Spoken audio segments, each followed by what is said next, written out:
Mes amis, on retrouve Alain Soral, enfin on le trouve puisqu'il n'est pas beaucoup, pas beaucoup produit sur le courrier. Mais je voulais qu'on se parle puisque nous sortons, enfin tu sors de l'enterrement, enfin de la cérémonie de célébration, cérémonie religieuse de Jean-Marie Le Pen où tu étais déclaré persona non grata comme Monsieur Dieudonné Mbala Mbala. Et je voulais que tu réagisses parce qu'en fait, il y a, de mon point de vue, un paradoxe qui va te faire réagir puisque je vais faire une belle provocation. Euh, tu es passé au Front National à un moment donné. Tu en es sorti, tu nous diras peut-être dans quelles circonstances, mais au fond, le Rassemblement national d'aujourd'hui, c'est quand même bien euh, la droite des valeurs et la gauche du travail. C'est quand même bien. Tu as quand même bien soralisé le Rassemblement national, non? Pas vraiment, non, non, je crois pas, non. Pourquoi? Non, C'est en quoi tout la cas, différence j'y étais allé pour ça, pour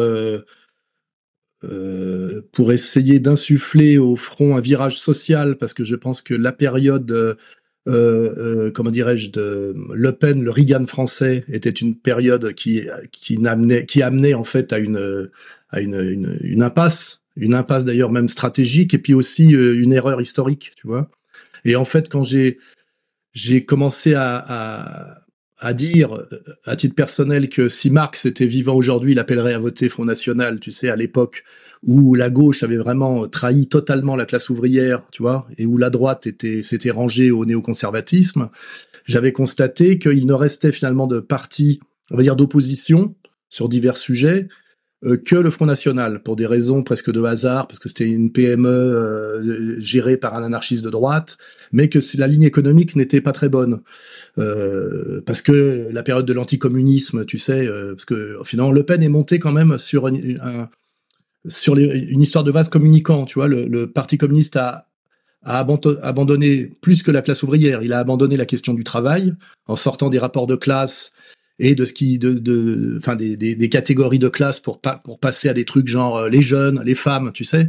Les jeunes, c'est une classe d'âge, c'est pas une catégorie sociale, tu vois. Oui, Ça c'est une change. espèce de wokisme, quoi. Oui, voilà, oui. Donc ça, je me suis dit forcément, les ouvriers abandonnés en période de désindustrialisation violente. Il faut rappeler ce que c'était que la France à l'époque, l'avènement des SDF, tu sais, tout ça. Je me suis dit, le seul qui peut défendre ce peuple du travail abandonné, notamment par la Mitterrandie, hein, c'est Le Pen, parce qu'il a cette sensibilité populaire.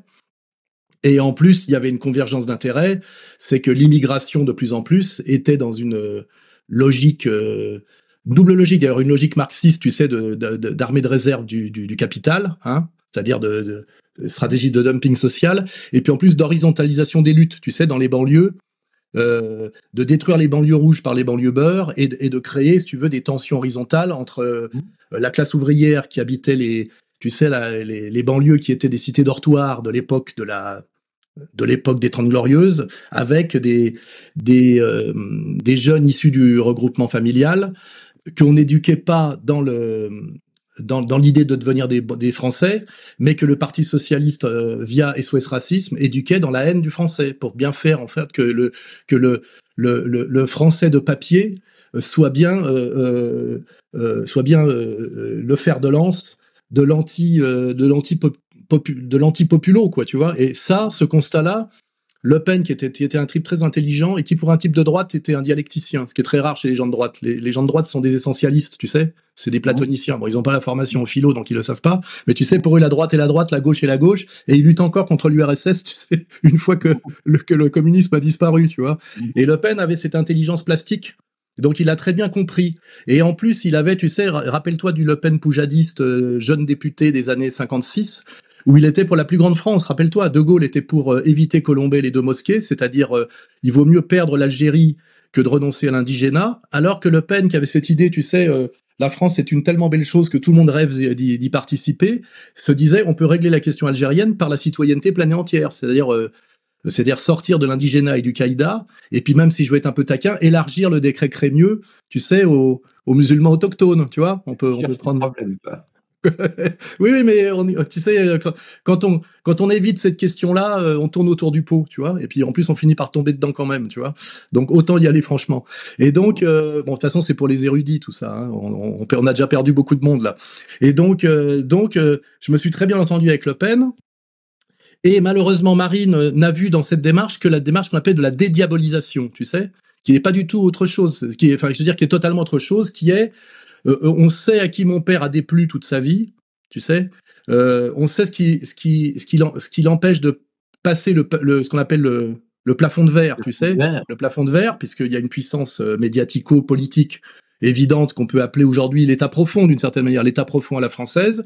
Et elle, au lieu de voir, si tu veux, cette réconciliation nationale de la gauche du travail et de la droite des valeurs, tu sais, cette idée de la plus grande France, qui aurait fait de Le Pen, tu sais, aujourd'hui je dis que Le Pen était Trump trop tôt, mais ça aurait fait à l'époque de Le Pen le Poutine français, tu sais, le type qui s'en sort par le haut malgré une période de crise où il faut bouger, tu vois.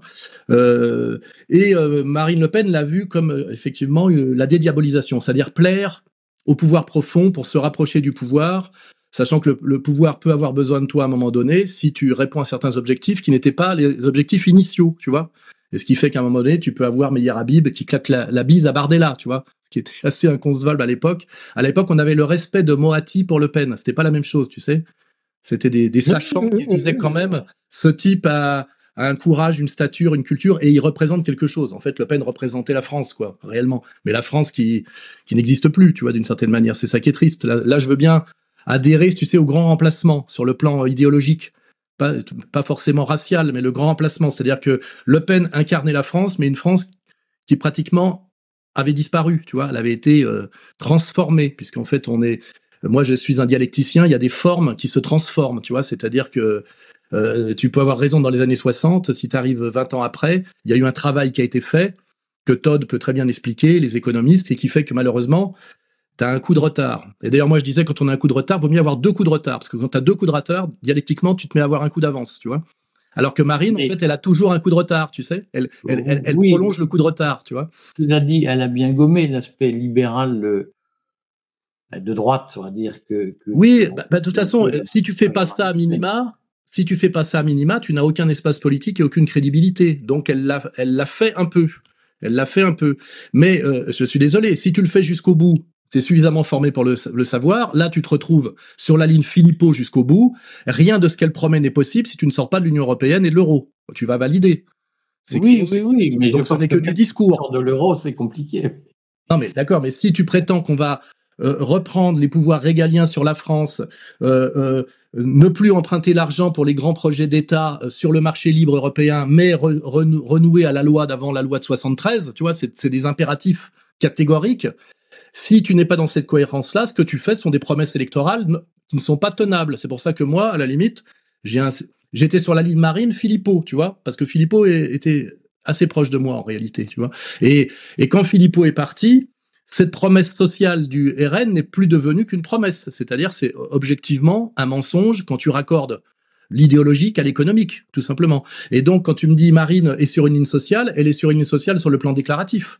Mais elle ne pourra pas le faire, et elle ne le fera sans doute pas, ou on voit très bien qu'elle a réduit sa question, si tu veux, de la violence sociale, qui était quand même une violence de paupérisation liée à l'économie, elle l'a réduit à une question raciale qui s'appelle l'islam. Il faut quand même, on peut dire ce qu'on veut sur l'islam et l'islamisation.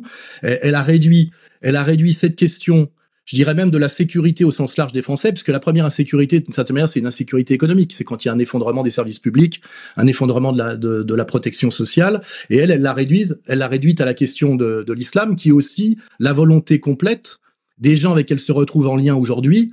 C'est par exemple un Golnadel qui, comme tu le sais, est le représentant du Likoud, j'allais dire le Mossad, j'irai pas jusque là, mais qui est le représentant du Likoud au CRIF, tu vois. Donc en fait, elle a dévié la question sociale vers la question raciale, parce qu'effectivement, il y a quand même un lien, la délinquance des banlieues, et puis elle s'est mise beaucoup sur la question identitaire, alors que le père était sur la question identitaire avec comment dirais-je, une dimension qui n'était pas une dimension ontologique, tu sais. Il disait, je m'en prends à l'immigration, jamais aux immigrés, et tout le monde peut devenir un bon Français. C'est une question, je dirais presque de morale, tu vois.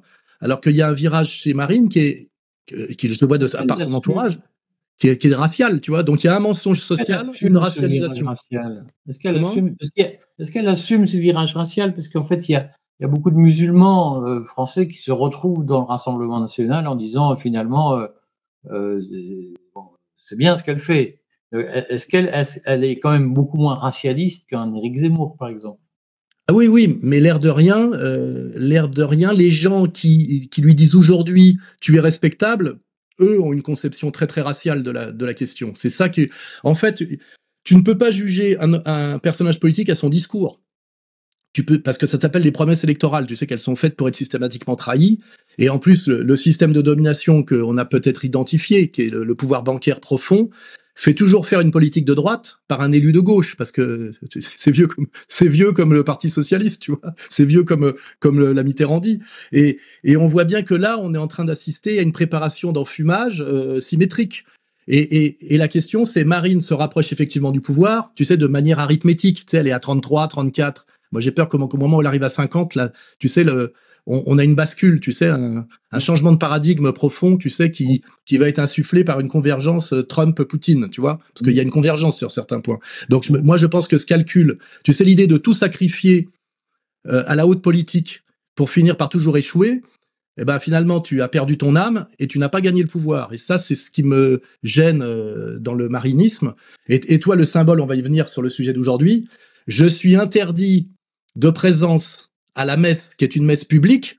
Alors pourquoi? Parce que je n'ai pas trahi Jean-Marie Le Pen et que je l'ai moi relayé après qu'il était viré par sa propre fille. Là, c'est le père Goriot, tu vois. C'est un peu de sa faute, hein, pour ceux qui ont lu Balzac. Je suis celui qui lui est resté fidèle jusqu'au bout.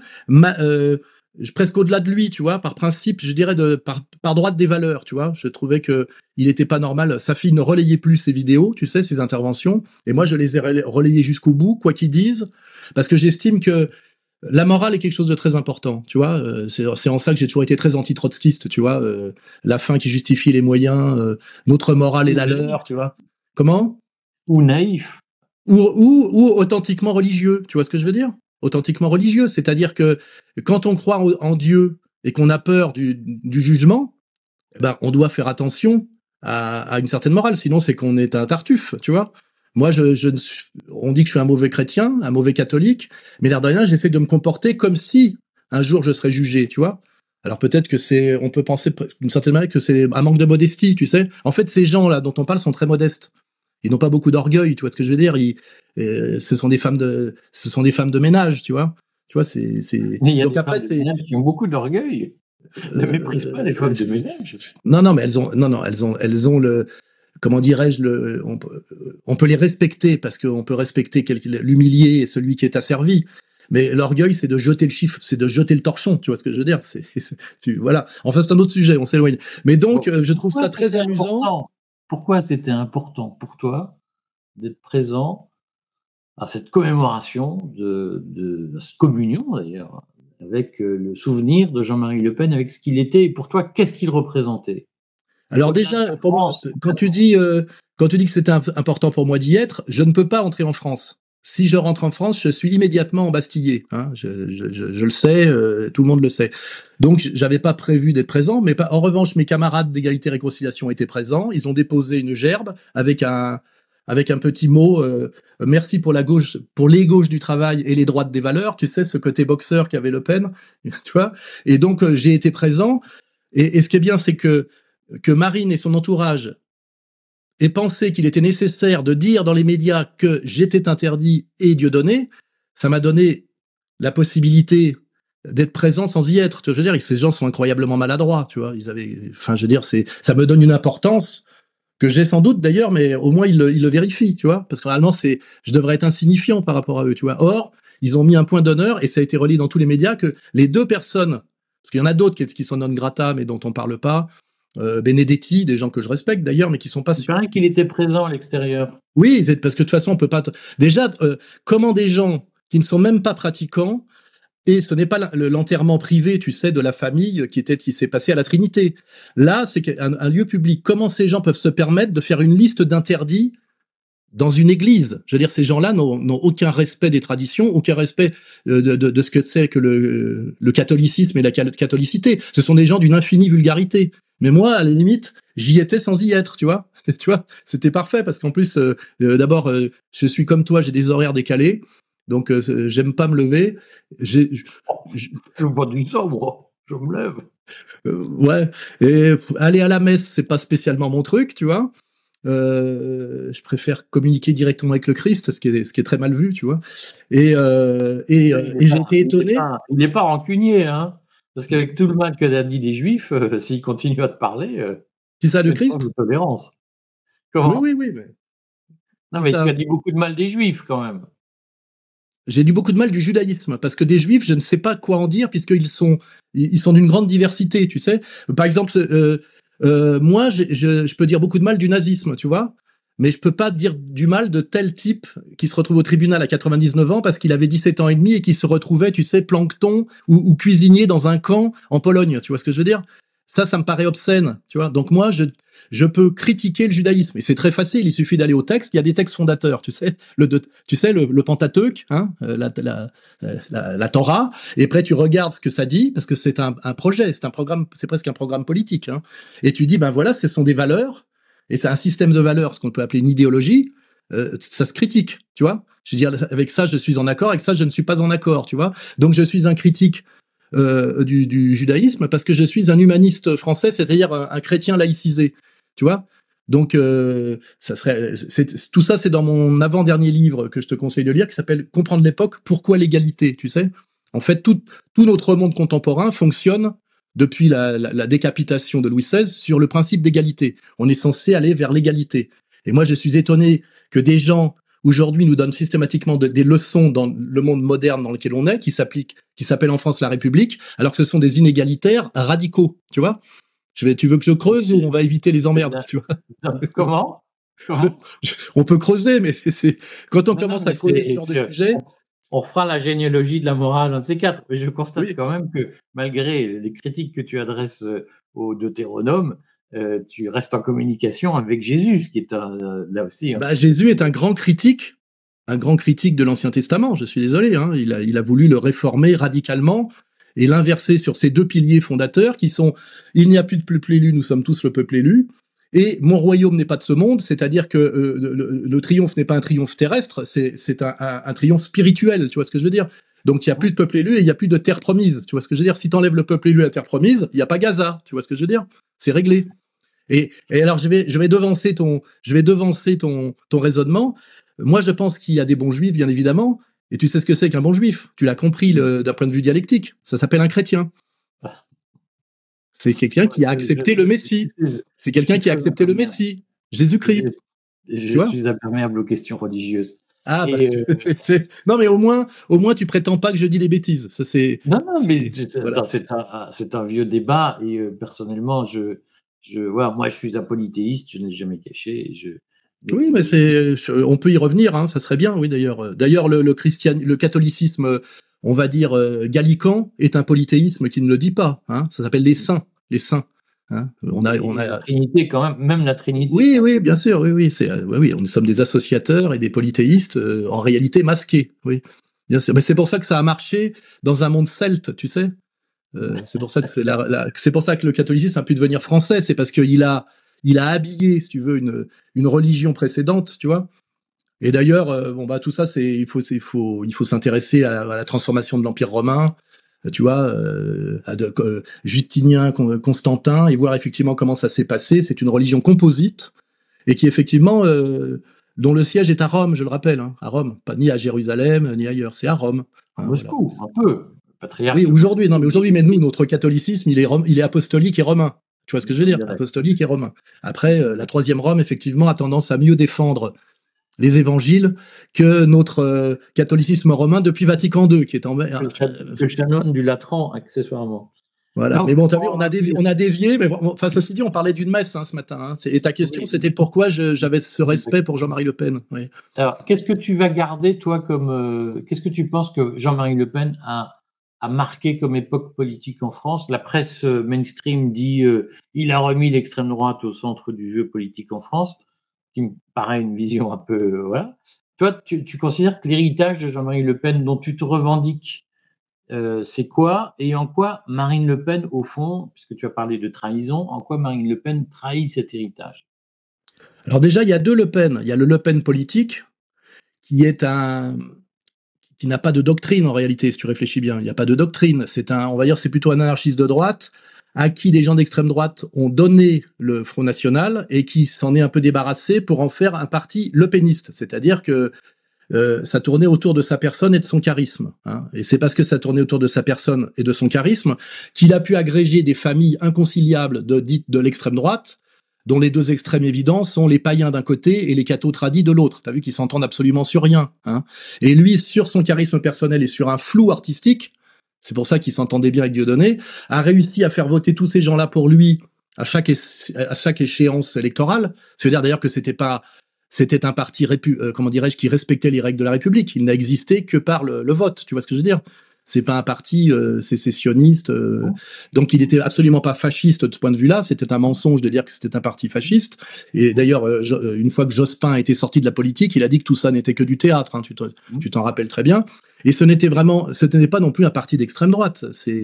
Enfin, je veux dire, si on réfléchit à ce que c'est l'extrême droite, c'est compliqué parce que tout ça, il faudrait des définitions historiques.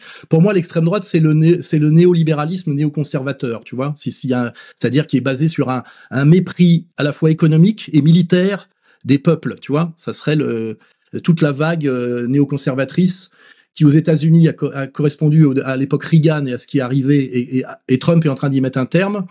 Et en France, a correspondu à la convergence, tu sais, du virage néolibéral de la droite dite gaulienne et de l'adhésion au néolibéralisme de la gauche socialiste, dite socialiste, tu vois. Pour moi, ça serait ça l'extrême droite. C'est des gens qui ont misé pour l'intérêt unique du grand capital sur la destruction de l'État-providence français, avec une paupérisation, une montée de l'insécurité, un immigrationnisme qui n'est pas un antiracisme du tout, qui était agi par une volonté perverse. Et moi, c'est ça que j'appelle l'extrême droite d'une certaine manière. Et en fait, tu sais que c'est l'intelligence politique, c'est de désigner ton ennemi de ce que tu es toi-même. Tu vois ce que je veux dire? En fait, tout le discours hystérique qui s'adresse aux jeunes en réalité, tu sais, l'antiracisme et l'antifascisme, dont la puissance médiatique a pu faire croire que c'était ça l'extrême droite, c'était pour cacher qu'en fait il y avait une extrême droitisation de la France qui se mettait en place à partir de 1983 d'une certaine manière et qui était en fait agie par une convergence de la gauche traître et de la droite molle. Et c'est pour moi ça, si tu veux, la montée de l'extrême droite, tu vois. Et ça, tu le retrouves chez des penseurs marxistes très très très fin, notamment Michel Clouscar, tu sais, qui appelle ça le néofascisme d'après 68, qui a commencé pour lui dès 1968. Mais là, on est sur des questions raffinées qui permettent pas de faire voter des gens pour toi. Parce que j'ai besoin, ce qui est un truc que je comprends pas, et tu vas éclairer ma gouverne, pourquoi tu dis qu'il y a eu, dans cette mouvance politique que tu décris, une destruction de l'État-providence alors on n'a jamais vécu un tel étouffement par l'État-providence aujourd'hui?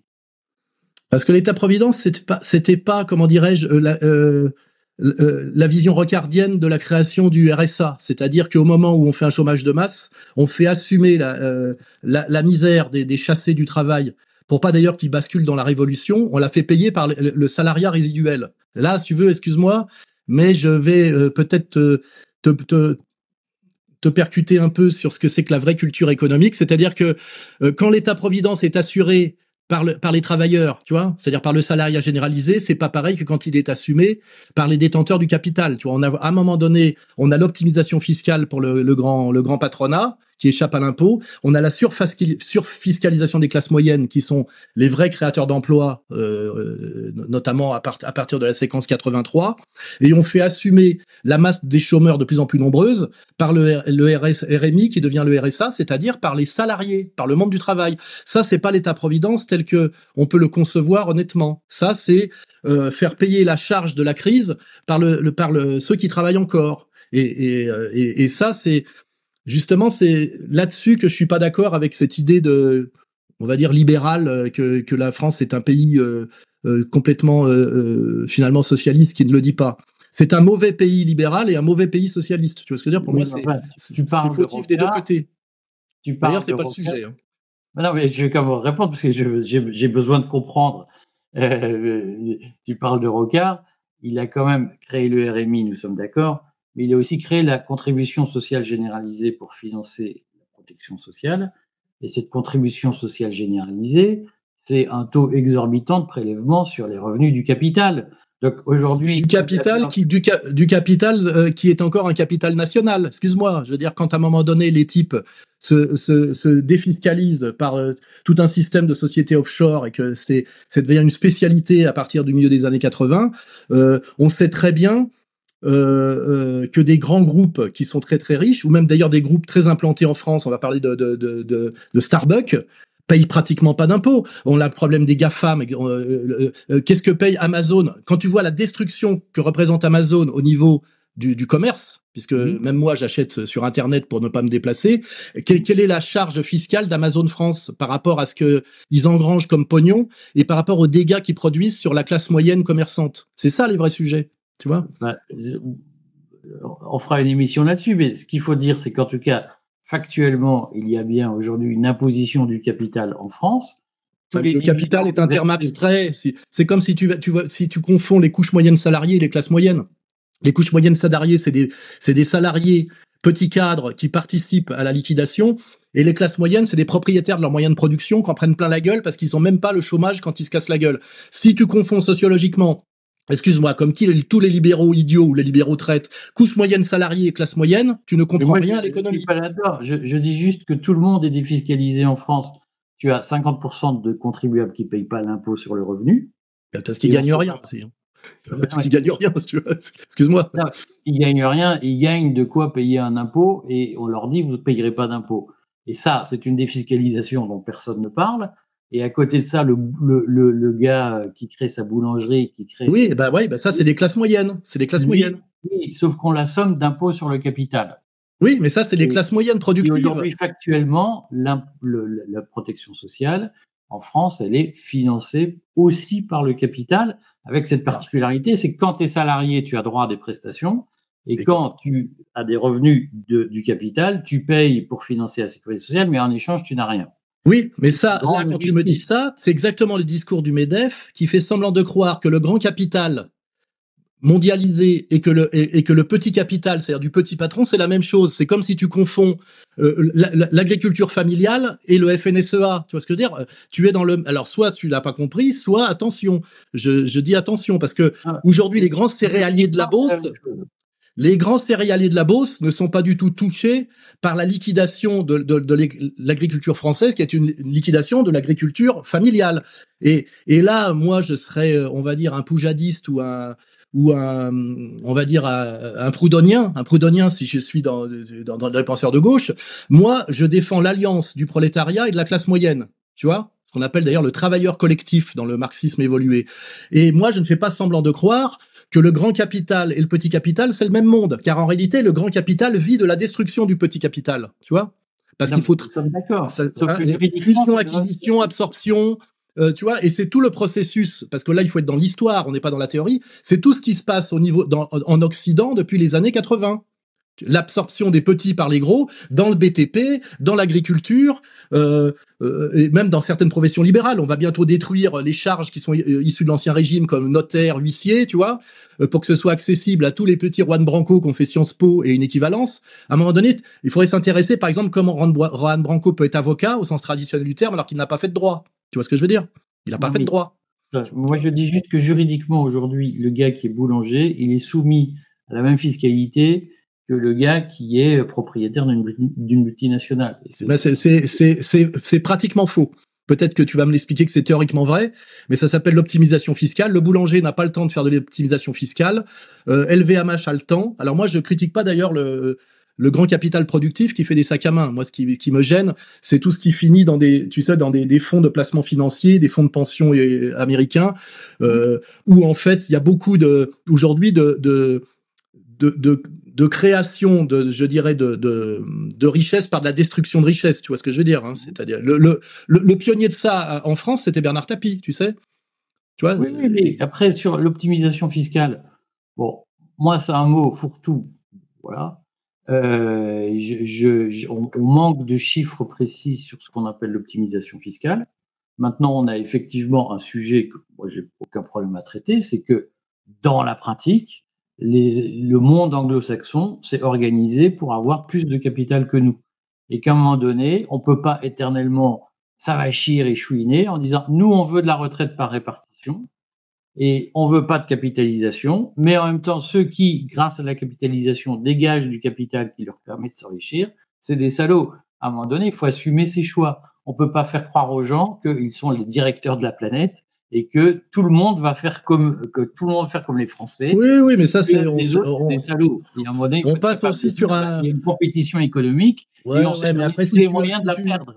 Si tu abstrais de cette question-là la fausse monnaie dollar et la puissance du dollar qui est entièrement liée à la puissance de l'armée américaine, d'ailleurs déclinante, je veux dire, pour moi, l'économie, c'est une science d'escroc ou une science d'abruti. Excuse-moi, parce que ça doit être coordonné avec tout le reste. Dès lors que tu fais de l'économisme, tu es soit un escroc, qui est payé d'ailleurs pour mentir, parce qu'ils sont très bien payés. Ça s'appelle, tu sais, les Chicago Boys, hein, aux États-Unis. Hein. Les types, ils finissent très très riches parce que c'est des enfumeurs professionnels. Et pour ça, il y a une technique, c'est ce qu'on appelle, tu sais, la mathématisation. Hein. C'est-à-dire l'axiomatisation extrême, notamment en microéconomie. Ça fait des prix Nobel d'économie, ils racontent n'importe quoi. Et puis d'ailleurs, les modes changent, mais le train passe, tu vois. Et moi, de ce point de vue-là, je suis on va dire, on va revenir à Le Pen, je suis un populiste. Je vois qu'un boulanger se lève à 4 heures du matin, il a de plus en plus de mal à bosser. La charge de l'électricité, parce qu'ils ont des grosses charges d'électricité avec leur four, etc. Le prix de l'électricité augmente alors que EDF a les moyens de faire l'électricité la moins chère du monde pratiquement, mais ils mettent le kilowatt sur le marché et puis après on doit aller l'acheter sur le marché et entre-temps il a fait x4, tu vois ce que je veux dire? Ça s'appelle pas de l'économie ou tu sais ce qu'on appelle tu sais la vérité apodictique, tu sais, de la science économique appliquée à l'économie. Ça s'appelle se servir des mathématiques pour escroquer les gens. Tu vois ce que je veux dire? C'est ça. Et là-dedans, d'ailleurs. Là-dessus, hein. Oui, oui. Et là-dessus. Il y a une politique de répartition du monde entre la Russie et les USA qui se partagent le marché du gaz naturel liquéfié et on est les cocus de service. Oui, mais pourquoi on est les cocus? Parce que sous prétexte d'idéologie de gauche ou de droite, on nous interdit d'acheter ce gaz pas cher qui arrive directement de Russie, tu vois, et qui, si on n'a pas ce prix du gaz dans le coût de production global, on cesse d'être compétitif au niveau mondial, dans une compétition qui est mondialisée, et ça on n'y peut rien, c'est moi, je suis anti-mondialiste, mais la mondialisation, c'est autre chose que le mondialisme. La mondialisation, ça s'appelle que l'homme est un être de progrès par définition, puisqu'il a une intelligence abstraite très puissante, et il conquiert de plus en plus.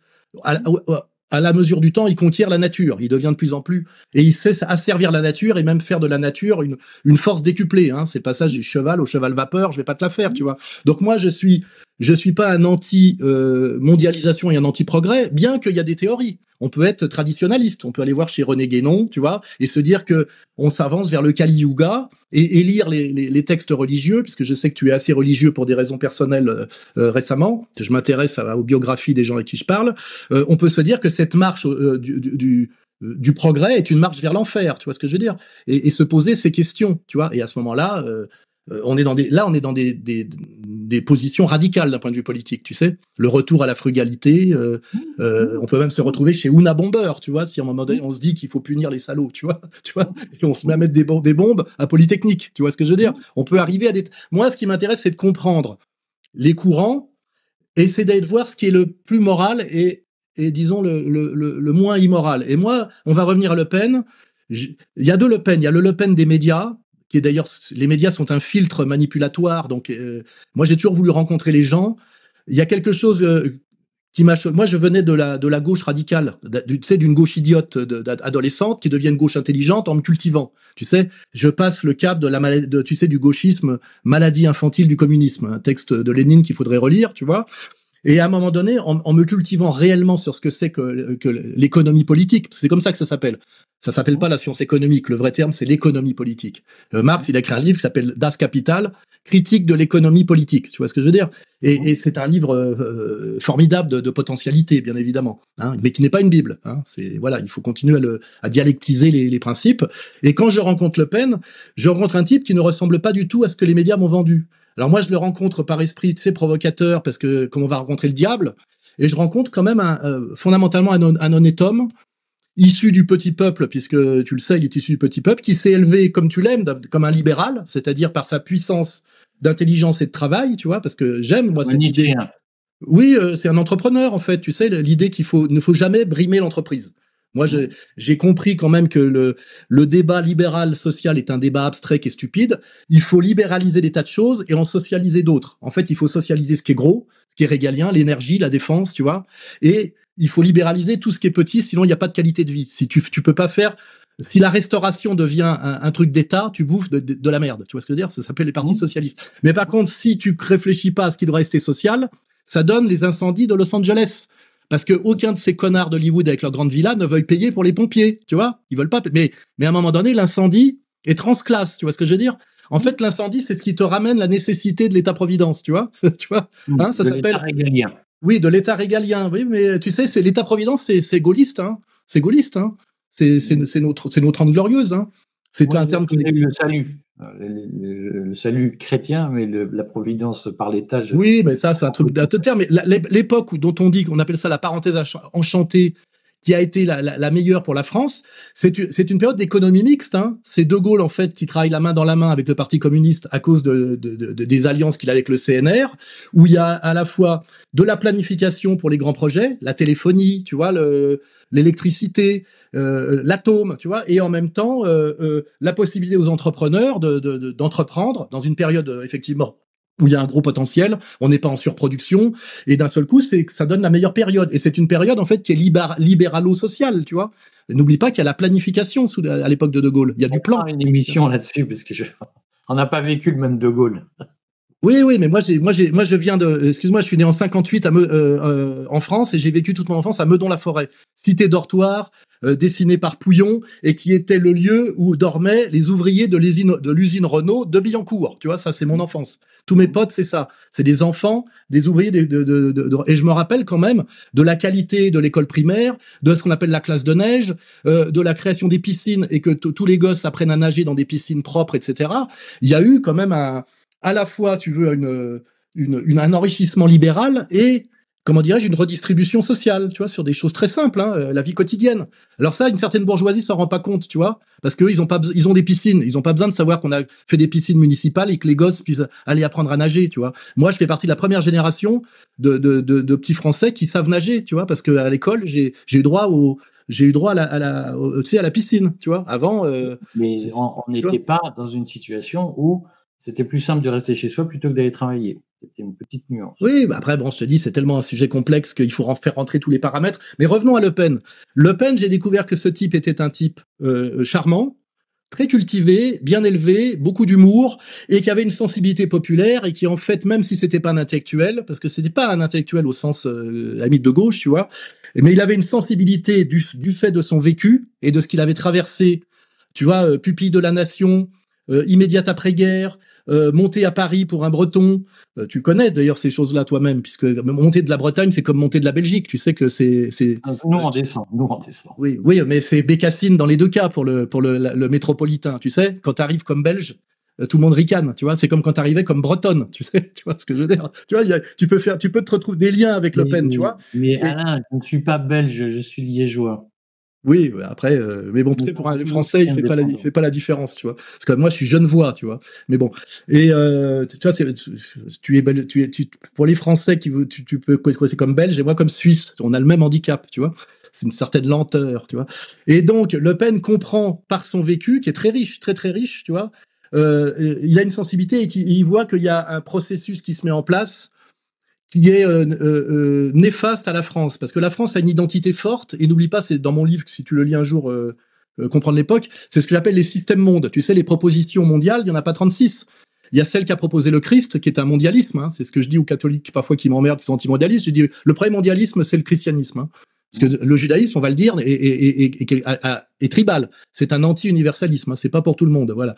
Et en fait, parmi ces systèmes mondes, il y a ce qu'on appelle l'universalisme français, qui est une laïcisation du christianisme et qui a donné les droits de l'homme, hein, les droits de l'homme, mais l'homme au singulier. Marx, il a mis l'homme au pluriel, c'est-à-dire il a fait un bond de gauche en plus. Il a dit de l'individu on ne peut rien voir, il y a les classes sociales, tu vois. On passe des droits de l'homme à la lutte des classes. Hein, ça c'est pour les gens qui n'ont pas les bonnes bases. Mais nous, on avait une proposition, et d'ailleurs là, je mets le doigt sur ce que tu disais tout à l'heure.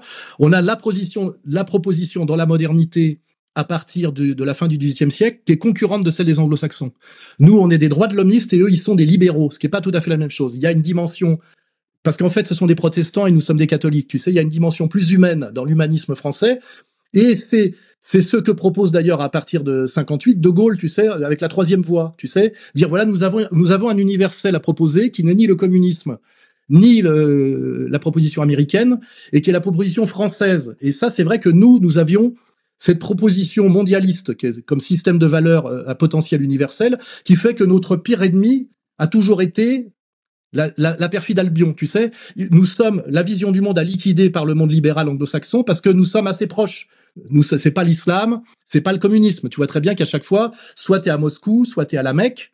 Et là, en fait, c'est la rivalité Paris-Londres, tu vois, c'est le méridien de Paris et le méridien de Greenwich. C'est très, très proche. Et en réalité, nous sommes en ce moment liquidés par les anglo-saxons qui sont les gens les plus proches, et en tant que les gens les plus proches, nos pires concurrents, en tant qu'offre universelle moderniste, hein, moderne. Voilà. Là, t'as vu, c'est assez vertigineux. Là, je suis assez content de ce petit exposé, on l'entend pas souvent. Et Le Pen, pour revenir à Le Pen, était un type qui, par sensibilité, s'est retrouvé le champion de la défense, je dirais, de cette vision française. Tu vois, c'est pour ça que pour moi, c'est pas du tout un mec d'extrême droite. L'extrême droite, c'est pas français. Tu vois, quand tu vois Doriot habillé en SS, il a la cravate de travers parce qu'il est à moitié bourré, il a du bide, et tu sais, quand il zigue, il se casse à moitié la gueule, et tout le monde a envie d'éclater de rire, tu sais. Tu vois, il n'y a pas ce côté... Bon, c'était quand même un uniforme... bon, oui, il porte l'uniforme, mais il le porte mal. On dirait un sketch. Ça veut dire que c'est pas pour nous, tu vois, ce côté prussien, tu sais.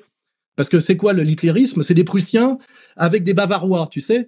Tu sais, c'est la rigueur prussienne avec le délire de Louis II de Bavière. Ça donne un truc, effectivement. Bah, ça donne Wagner, tu vois. Tu vois. Mais c'est pas la France. Ça n'a jamais été la France, tu vois. Ça a jamais été la France. Et Le Pen incarnait, si tu veux, cette proposition française alternative à la proposition anglo-saxonne qui était d'abord anglaise et qui était devenue américaine, presque à son insu. Tu vois, il l'incarnait charnellement. Et les vrais et les bons Français qui sont pas des racistes fondamentaux, c'est pas vrai. La France est très peu raciste. Tu vois, en Afrique, moi j'ai traversé toute l'Afrique, je suis allé jusqu'en Afrique du Sud. La seule Afrique où il y a des métis à tout va, c'est l'Afrique francophone, parce que pour le français, il y a que deux catégories de femmes, les belles et les moches. Tu vois. Moi, j'ai été en Afrique du Sud ou au Zimbabwe. Les types qui sont là-bas sont blancs comme toi.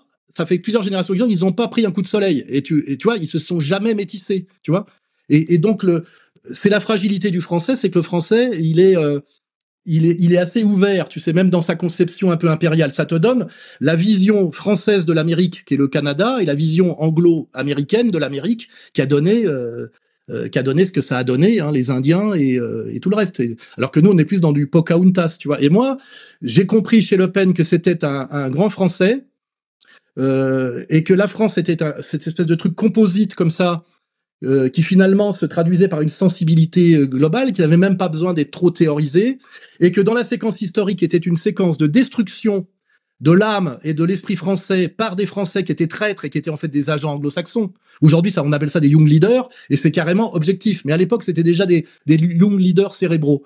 Et Le Pen est celui qui, par un hasard de l'histoire, s'est retrouvé, bien qu'au départ, il est mis en place par des mecs d'extrême droite, tu sais, qui sont Duprat, je sais pas quoi, des mecs comme ça, s'est retrouvé en fait incarner la résistance française, tu sais, et l'âme française dans une période où par la gauche et par la droite, alors par la gauche c'est tout le PS qui est très marqué communautairement, on va pas y revenir, et par la droite, bah, ça donne à la fin le sarkozysme, c'est-à-dire en fait des types qui sont fascinés par l'Amérique et qui deviennent des anglo-saxons, qui font leurs études en Amérique, qui n'ont plus fait, on va dire, À l'époque, les mecs faisaient Normal Sup. Rappelle-toi même que Pompidou, directeur de la banque Rothschild, a publié une anthologie de la poésie française, tu vois. Tu vois ce que je veux dire, ils ont fait Normal Sup. Et les mecs, après, ils font des masters d'économie dans des facs américaines, tu vois. Et on arrive, en fait, à Sarkozy. Parce qu'après, on peut même plus dire ce que c'est, tu vois. Pour moi, c'est là, avec Macron, c'est autre chose. On est dans la psychopathologie. Enfin, tu vois, là, c'est comme Trudeau. Enfin, tu vois ce que je veux dire. On va pas parler de l'affaire Brigitte parce que ça va péter dans 15 jours. Donc, j'ai même pas besoin d'en parler. Le boulot est fait, tu vois. Je pense que ça va sauter. Parce qu'en fait, je pense qu'on a Trump qui veut que ça saute. Et quand Trump veut, ça peut se faire. Tu vois ce que je veux dire? Et Ça tu viendra penses même que pas de c'est dans nous. 15 jours? Ben, moi, je me dis que, oui, dans 15 jours, il va se passer, il y a une bombe qui va péter, tu vois. Bah ça s'appelle Poussard, Owen, Trump, tu sais, toc, toc, toc, tu vois. Et quand Trump veut que ça pète, et qu'il a envie de se débarrasser de Macron comme de Trudeau pour pratiquement les mêmes raisons, parce que l'air de rien, tu vois qu'il y a quand même des marqueurs qui sont, je dirais, métapolitiques là. Hein. On est sur des trucs. T'as vu le nombre de sujets qu'on peut. Et même quand Le Pen, tu vois, prend ce sujet-là, tu vois, qui dit, il n'y a pas de police des braguettes chez nous. On est vraiment sur la sexualité, le pays latin de la, comment dirais-je, de la liberté la plus extrême, mais quand même on touche pas aux gosses, tu vois ce que je veux dire, l'idée on ne touche pas aux enfants, tu vois, c'est le truc. Et là tu vois bien que Le Pen et qu'on traite, tu vois, il a mal parlé des sidaïques, machin, etc. En fait, il a toujours cette sensibilité qu'il exprime de façon un peu punk, populaire, et de toute façon, les médias font tout, comme ils ont fait avec moi, pour dire ah, vous êtes pour la convergence du national et du social, parce que dans le contexte mondialisé, il ne peut y avoir de social authentique que par le national et de national authentique que dans quelque chose de social. Ah, vous êtes national socialiste, vous êtes nazi. Comment il s'appelle on m'a fait ce coup-là, moi, tu sais, on me l'a fait, tu vois, on me Oui, l'a fait, alors que j'avais. ça me paraît assez naturel de tenter de le faire. Oui, oui, d'accord, mais par contre, mais on a enlevé tout le texte derrière qui disait voilà comment il faut le comprendre. Et pour moi, aujourd'hui, les vrais nazis sont les néoconservateurs américains, tu vois. C'est parce que ça donne Gaza. Hein. Sans eux, il y a même pas. Sans eux, Netanyahou qui va se faire remettre à sa place par Trump. C'est pour ça que les gens disaient je comprends pas Soral, comment tu peux être Trumpien alors que tu défends la cause palestinienne. Je dis ben on peut avoir des bonnes surprises avec Trump, tu vois. Parce qu'en ce moment, tu as vu que quand Netanyahou dit je peux pas venir au rendez-vous, c'est samedi, c'est Shabbat, il fait non, non. Tu viens samedi au rendez-vous et sans moi, tu n'existes pas. Parce que si je coupe les aides militaires, c'est fini, tu vois. Et ça, je te dis que pour moi, Trump, de ce point de vue-là, est le Le Pen mondial, tu vois, le Le Pen américain. Je sens, je suis un intuitif aussi, je sens qu'il a un bon fond, tu vois. Il a un bon fond, tu vois. Bon, ça C'est va pas. permettre de cette vidéo. Bon, Alain, ce que je te propose, c'est comme je vois que tu es embarqué sur plein de pistes, refaisons une émission, mais on fera des thèmes fondateurs, alors effectivement, qui font peu d'audience, mais importants sur ce que tu as dit, la protection, l'État-providence, la religion, la nation, parce Oui, oui, que l'esprit français, tu sais. Qu'est-ce que c'est que d'être français par rapport à l'histoire, tu vois? C'est quelque chose. La France, c'est quelque chose d'immense, tu vois. Que ce soit le Grand Condé, que ce soit Vercingétorix, que ce soit la littérature française qui était au sommet de la littérature mondiale, que ce soit Paris avant-garde du monde avant-garde culturelle du monde jusqu'en 1950. Il a fallu que la CIA nous impose la merde de l'action painting, tu sais, pour faire oublier qu'on était le phare culturel du monde en peinture, en littérature, pas en musique. En musique, c'était déjà les Allemands. Il faut pas négliger ce très grand peuple aussi qui s'est fourvoyé, comme tu le sais, tu vois. Mais et d'où l'Europe, tu vois, l'Europe. Moi, je suis pour revenir à l'Europe. T'imagines quand on a l'Italie, la France, l'Allemagne et un peu l'Angleterre, à condition qu'on laisse la mer entre eux et nous, tu vois, qui restent sur leur île, on est je veux dire, s'asseoir sur ça sous prétexte qu'il y a il y a des types aux États-Unis qui ont plus de pognon que nous et des plus grosses bagnoles, tu vois. Tu vois, c'est ça que je défends. Et d'ailleurs, là-dedans, j'ai pas parlé de la Belgique, mais tu fais partie de l'équipe, je crois. Hein. non, mais la Belgique n'existe pas, c'est une Oui, invention. oui, il y a la France, et puis après, il y a la Hollande, en fait, qui est l'Angleterre, Non, on va il y a dire, tu les sais. États bourguignons qui sont Oui. allés jusqu'à Bruges, puisqu'on rappelle que Bruges et Mm. Gand étaient capitales de la Bourgogne. Bah, tu sais que c'était le grand spécialiste de cette théorie politique, tu sais qui c'était? Non. Léon de Grelle. Ah oui, non, mais je ne sais même pas qui c'est. Mais en tout cas, donc lui, effectivement, s'imaginait en grand, je ne sais plus quoi, de la Grande Bourgogne, Bah oui. en sénéchal de la Grande Bourgogne, je ne sais plus quelle image drôlatique d'ailleurs, puisqu'il suffit Oui, de. très très sympathique personnage. Voilà. Mais donc, c'est vrai que Léon de Grelle appartenait aux États de Bourgogne, puisqu'il venait de Bouillon, dans les Ardennes, et que la principauté de Liège n'a jamais frayé avec les Bourguignons. Ouais, enfin, tu as vu qu'on peut. Quand j'étais à En l'école tout cas, primaire, on me l'apprenait. Nous, on arrivait au CP et la première chose qu'on nous disait, c'était: «Vous êtes liégeois, vous n'êtes pas belge». ouais. Ouais, en tout cas, tu vois, pour Le Pen, c'est voilà pourquoi j'honore sa mémoire. Je pense que il y a une trahison du RN par rapport au FN. Enfin, s'ils changeaient le nom, c'est pas pareil. Ils l'ont fait dans l'idée d'aller au pouvoir et qu'il faut faire, tu sais, des concessions, machin, pour aller au pouvoir. Et moi, je pense que c'est la logique de la fin et des moyens. Tu sais, quand la fin que tu te donnes au début, tu utilises des moyens qui n'ont plus aucun rapport en termes ontologiques, tu sais, en termes de mode d'être avec la fin. Même quand tu arrives à la fin quelque chose, il n'y a plus rien de la fin pour laquelle tu voulais au départ te mettre en mouvement. Et en plus, Marine n'a pas les moyens, je dirais même, d'imposer quoi que ce soit. C'est-à-dire qu'ils la prendront aux affaires. Tu sais, Marine, ça peut devenir la Gorbatchev, tu sais, de la France. On lui donnera le bébé mourant pour qu'il crève dans ses bras. Tu vois ce que je veux dire? Tu sais, c'est Gorbatchev à qui on donne à la fin, tu sais, la responsabilité de l'URSS. Parce qu'on se dit, putain, cet abruti est d'accord pour prendre, parce qu'il il est naïf, il est un peu jeune. Et nous, on se dépêche de tailler parce que la baraque va nous tomber sur la tête dans 15 jours. Et je pense que Marine accédera au pouvoir le jour où il faudra qu'elle assume, en tant qu'extrême droite, parce qu'ils rediront que c'est de l'extrême droite, hein, qu'elle assume toute la catastrophe, tu vois, dont les autres sont responsables, tu vois.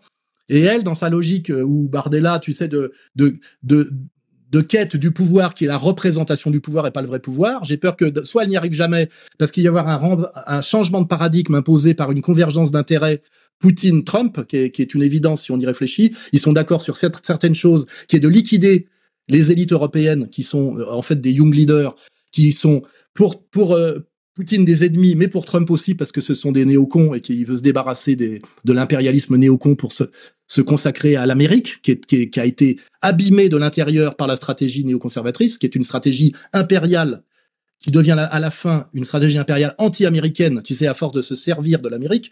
On comprend d'ailleurs avec la question du Moyen-Orient, tu vois, ce que ça coûte et ce que ça va coûter à l'Amérique d'avoir euh, obéi à Israël. Ça, aujourd'hui, on l'a tous compris que par les Pâques, c'est le chien. Non, c'est la queue qui remue le chien et pas l'inverse, tu sais. Là-dessus, il y a même plus de discussion là-dessus pratiquement. Hein. D'ailleurs, c'est pour ça qu'on a basculé dans l'eschatologie, tu vois, parce que d'un point de vue politique, c'est même plus défendable. Donc maintenant, il faut passer à du spirituel ou tu vois, des trucs comme ça, tu vois. Mais tout ça, tu as vu, tous ces sujets se raccordent, tu vois. Donc moi, je dis, ces gens qui sacrifient tout au nom de la grande politique et qui n'arrivent finalement à rien, ben finalement, ils ont perdu leur honneur et ils n'ont même pas gagné le pouvoir. Et en plus, moi, le pouvoir dans le déshonneur, ça ne m'a jamais intéressé parce que je suis pas un homme de pouvoir. Je suis trop, comme tu dirais, naïf. Je dis trop de choses, tu vois. C'est-à-dire que moi, normalement, il faut dire très peu de choses. Et puis en plus, ils disent pas grand-chose parce qu'ils n'ont pas compris forcément grand-chose non plus. Ils cherchent pas à comprendre en fait. Ils cherchent. Marine a une conception que je ne critique pas violemment. C'est dur d'être Marine Le Pen. Hein. Et puis elle a des qualités. Et puis il faut se lever tôt le matin. Et puis tu te fais cracher la gueule toute la journée. Et puis trahir régulièrement. Je connais tout ça. Hein. J'étais dans l'entourage. Mais ce que je veux dire, c'est qu'elle a une conception féminine de la politique. Tu vois. C'est-à-dire que la femme, le pouvoir, c'est coucher avec l'homme qui a le pouvoir. Tu vois, c'est pas prendre le pouvoir. Tu vois, c'est le principe féminin du politique. Et elle est quand même dans ce principe féminin. Non, mais c'est la réalité. Elle a compris qui avait le pouvoir en France, c'est ceux qui ont puni son père et qui lui ont empêché d'accéder au pouvoir, qui méritait sans doute et dont il avait le potentiel. Parce que quand tu vois ce que c'était que le niveau des hommes politiques, on a un bon exemple, on a Bayrou, tu vois.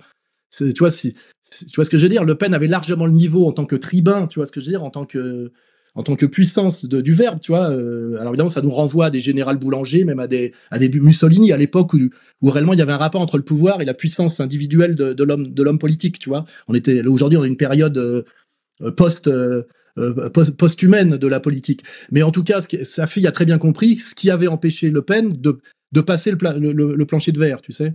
Et elle veut faire péter ce plancher de verre, et donc elle adhère aux critères obligatoires pour, tu vois.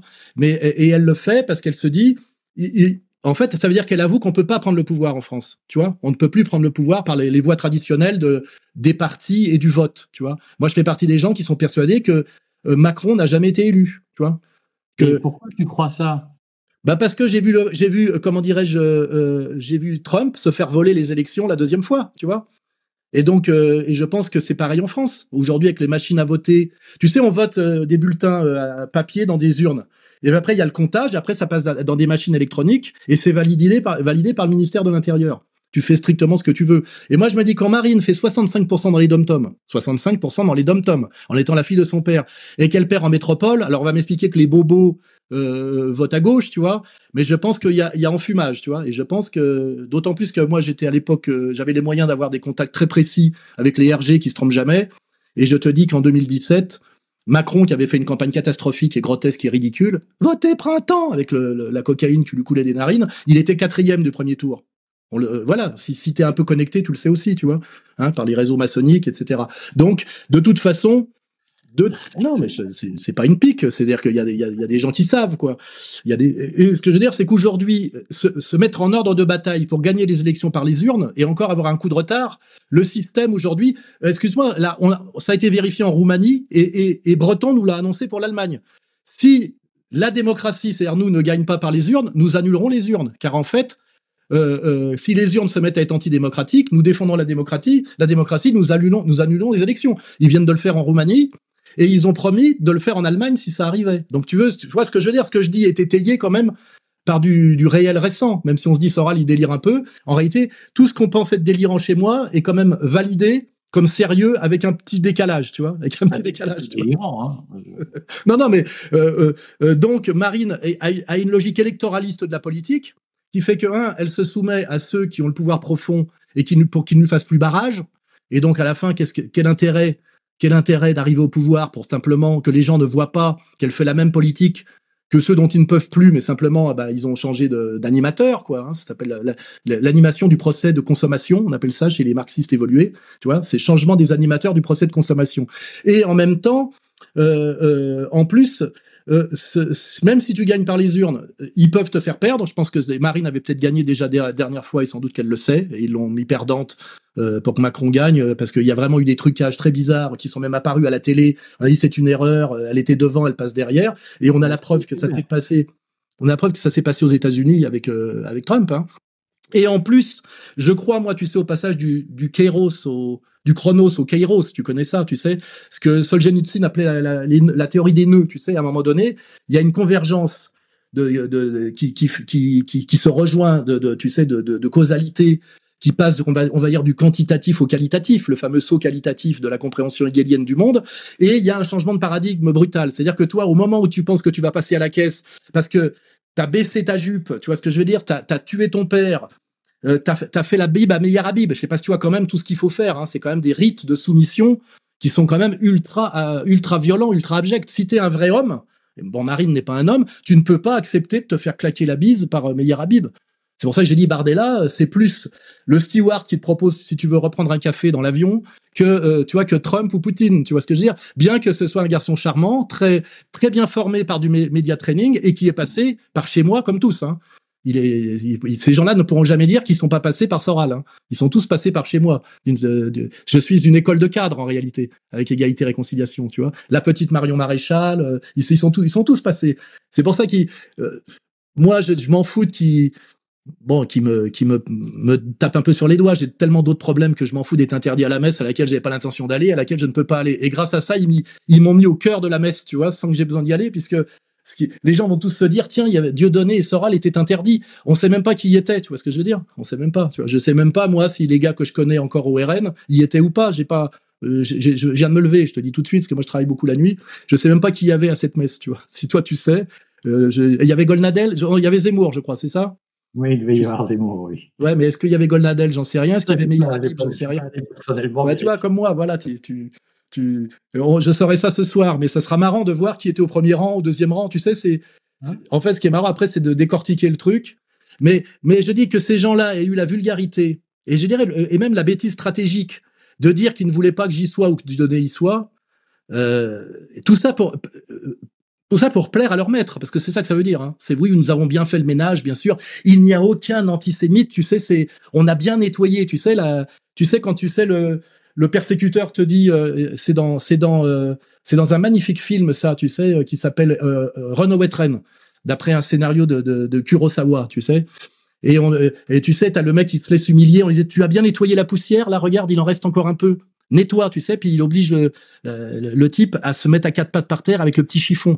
Et là, ce qu'on fait le RN avec le petit chiffon, il y a des gens, tu sais très bien qui leur ont dit attention là, il y a peut-être encore un petit peu de poussière là, il faut bien nettoyer dans le coin derrière les chiottes là. Vous avez bien annoncé qu'il ne fallait pas qu'il y ait Soral et Dieudonné, tu vois, alors que de toute façon, c'était pas le sujet, tu vois. Moi, je suis passé à autre chose depuis très longtemps. Mais ça dit beaucoup de choses. Et tant mieux, parce que ces gens-là sont très maladroits, tu sais. C'est nous n'avons rien à voir avec. Quand tu dis nous n'avons rien à voir avec, pourquoi t'en parles? Tu vois tu vois, c'est parce qu'effectivement le lien est très difficile à couper, parce que en réalité, il y a tellement de gens du RN qui sont en place aujourd'hui, qui sont passés par chez moi par mois, tu vois, qui m'ont plus que claqué la bise et qui ont lu Comprendre l'Empire et qui l'avaient sur leur bureau à l'époque. Enfin, tu vois, si on veut chercher, on trouve, hein, que il vaut mieux ne pas parler de moi que de dire nous n'avons plus rien à voir avec Alain Soral. Voilà, c'est moi qui n'ai plus rien à voir avec eux en réalité. Je pense surtout que c'est pas leur maître qui leur ont demandé, c'est ils espèrent être adoptés par des maîtres. Oui, bah tu peux, si tu veux te maintenir une porte de sortie, tu dis c'est comme ça. À la limite, des fois le maître ne te demande rien, mais tu sais, tu penses qu'il aimerait bien. Tu vois ce que je veux dire? Tu fais de la surenchère, tu sais. C'est typique, tu sais ouais, des fois on est gêné par la veulerie de ceux qui veulent te plaire, tu sais, c'est gênant. Merci N'en fais de pas cette trop. interview qui va me faire de nombreux amis. Bah, tu m'as dit toi-même que tu avais rompu toutes les amarres et que tu t'étais le symbole de la chaussette. J'ai cru comprendre. Tu es un énarque sans chaussettes maintenant, c'est ça? Ça fait des années que je marche pieds nus, mais énarque, ça fait longtemps que je ne le suis plus, mais enfin, on le reste toujours, tu vas me dire, mais non, moi j'ai abandonné la chaussette le jour où j'ai abandonné le statut de salarié. Oui, bah, tu sais que j'ai écrit des textes très précis sur l'esclavage par le salariat et la bagnole, tu sais. Quand tu es obligé de tourner 1 heure tous les soirs pour te garer avec ta bagnole, tout seul dedans comme un con, avec les PV qui tombent, et que tu es salarié, c'est une infantilisation. Hein. On te travaille. C'est pour ça que moi, je suis le pénis revéal. Le Pen, c'était le représentant des petits patrons. Petits patrons. Moi, j'aime pas les grands patrons, parce que ce sont des oppresseurs. Et le salarié, c'est un type qui sait que pleurnicher. Il va voir son syndicat, il dit gna gna. Et c'est comme ça qu'on a détruit la classe paysanne, tu sais, par le salariat. Rappelle-toi, l'exode rural, c'est ça. Hein. C'est-à-dire que des types qui avaient la fierté de posséder leur terre, mais qu'il fallait qu'ils se lèvent tous les matins, leur fils a dit je préfère aller à la ville, devenir salarié d'usine, parce que comme ça j'ai mes vacances et je peux me plaindre, mais je suis plus responsable de rien. Et ça, c'est une destruction, comment dirais-je, de la virilité au sens profond du terme, tu vois. Donc je suis d'accord avec toi. Moi, pourquoi j'ai cette grande gueule? Je n'ai jamais été salarié, tu vois. Et je veux dire, d'un point de vue marxiste, je n'ai jamais travaillé. Mais par contre, pour ne pas travailler, j'ai énormément travaillé, tu vois. Parce qu'il faut énormément travailler pour échapper au salariat, tu vois. Il faut monter des combines, tu vois. Hein, tu le sais. Voilà. Donc, on se retrouve bientôt, Alain. Voilà, puisque nous serions donc des hommes libres selon nos définitions, si j'ai bien compris. Hein. En tout cas, il y a plusieurs définitions plusieurs déterminants de la liberté. Mais ce qui est sûr, c'est que ne plus mettre de chaussettes parce qu'on n'est plus obligé de plaire à un patron, c'est un acte jouissif. Voilà. Chacun prend son plaisir où il peut. Et nous sommes tous les deux des petits patrons. Hein. On va dire ça comme ça. On va dire de nous-mêmes déjà, ce qui est pas mal. Hein. Voilà. Et nous en aurons pour ça Jean-Marie Le Pen. Voilà. Le père des petits patrons. Allez, à bientôt. Salut à toi.